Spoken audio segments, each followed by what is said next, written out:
Olá, meu nome é Rafael Calix, sou oncologista clínico do Einstein. Estamos aqui junto com a Oncologia Brasil, fazendo este vídeo para o Instituto Oncoguia, para contar um pouco para os pacientes que nos assistem sobre as grandes novidades que foram mostradas aqui no Congresso da Sociedade Americana de Oncologia Clínica. Só para vocês terem uma ideia, esse é o maior congresso de oncologia do mundo. Aqui é que são apresentadas as maiores novidades em praticamente todas as áreas da oncologia. Grandes cientistas, muitos médicos, muita gente do Brasil aqui assistindo às novidades para que a gente possa melhorar progressivamente os tratamentos oferecidos para os nossos pacientes, inclusive no Brasil. Bom,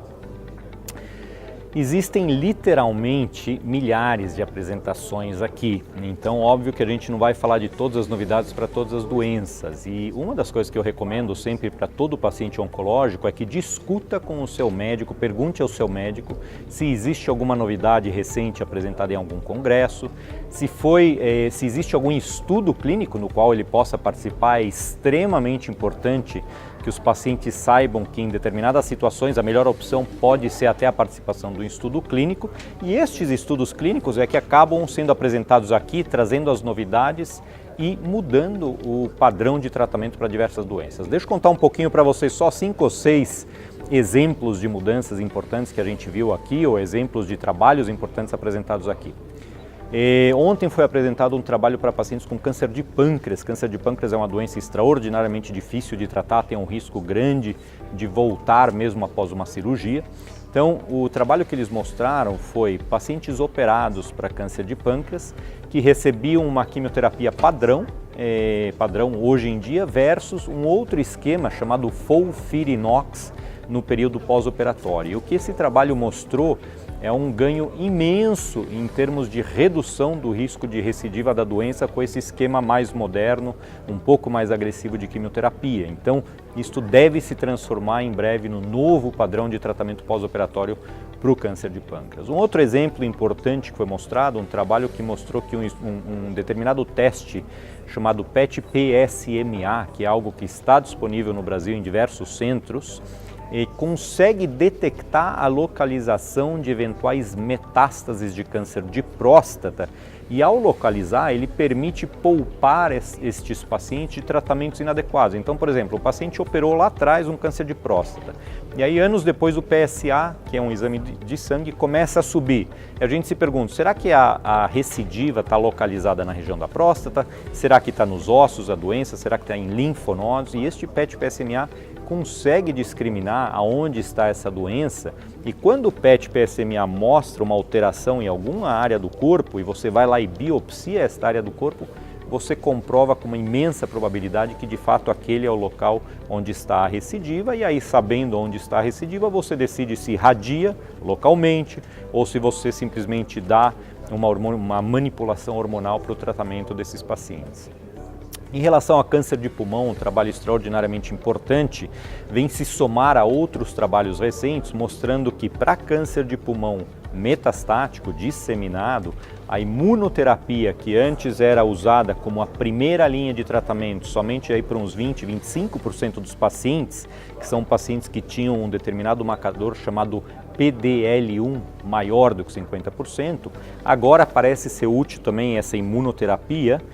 para pacientes que têm menos do que esses 50% de PDL1. E o que isso está nos mostrando é que provavelmente a gente vai conseguir tratar entre 70% e 80% dos pacientes com câncer de pulmão metastático com imunoterapia ou com uma combinação de imunoterapia e quimioterapia. Obviamente que imunoterapia ainda não está disponível no Brasil para toda a população, porque o sistema público ainda não incorporou a imunoterapia, mas vale aqui a indicação de que é necessário uma pressão social para que exista a incorporação da imunoterapia para o tratamento no SUS, no sistema público, porque isto faz uma diferença muito grande, os pacientes vivem por muito mais tempo e com muito mais qualidade, né?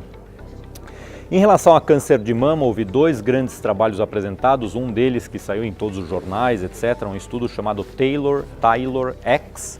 Essencialmente o que ele mostra é que um determinado teste que pode ser feito no material da cirurgia de mulheres com câncer de mama, e aí é para o subgrupo de mulheres cujo tumor tem receptores hormonais, Estas mulheres, quando fazem este teste, quando é feito esse teste, o teste pode nos dizer se esta mulher tem um baixo risco de recidiva, e nesse caso não é necessário quimioterapia, apenas hormonioterapia.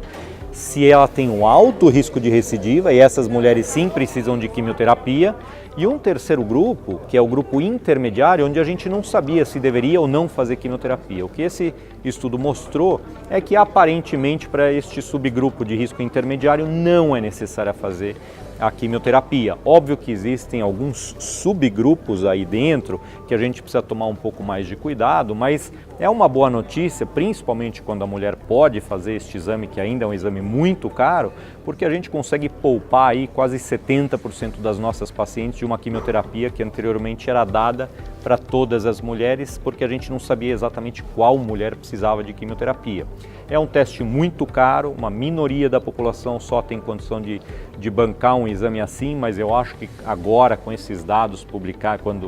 quando forem publicados, foi publicado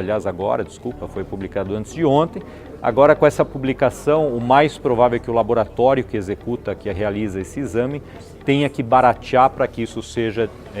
utilizado mais amplamente no mundo como um todo.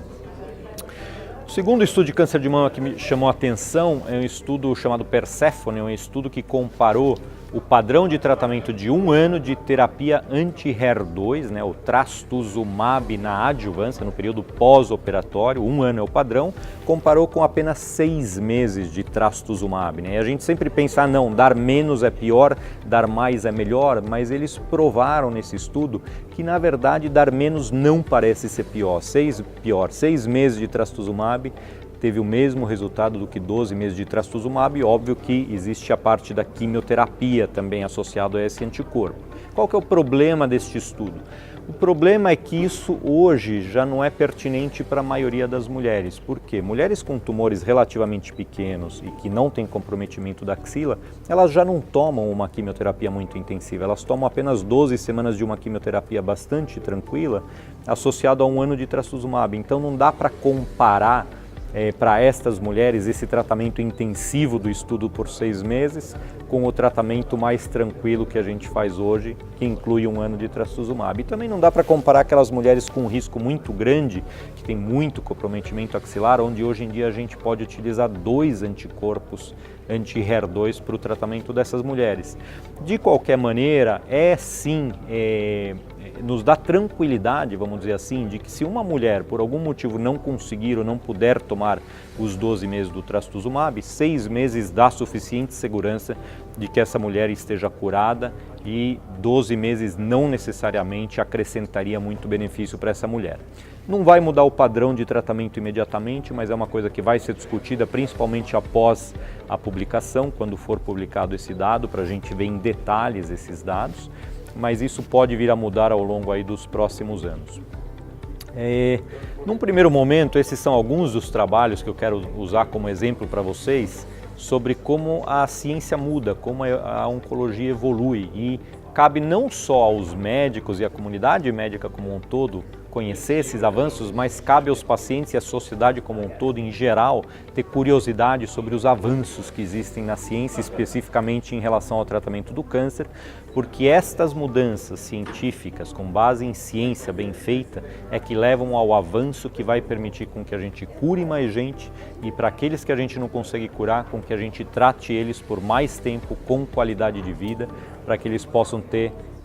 uma vida feliz pelo tempo que for permitido, pelo tempo que a gente conseguir, tá bom? Em todo caso, assistam esse vídeo, comentem com o seu médico, perguntem as novidades, e eu acho que saber mais é sempre importante. Um abraço.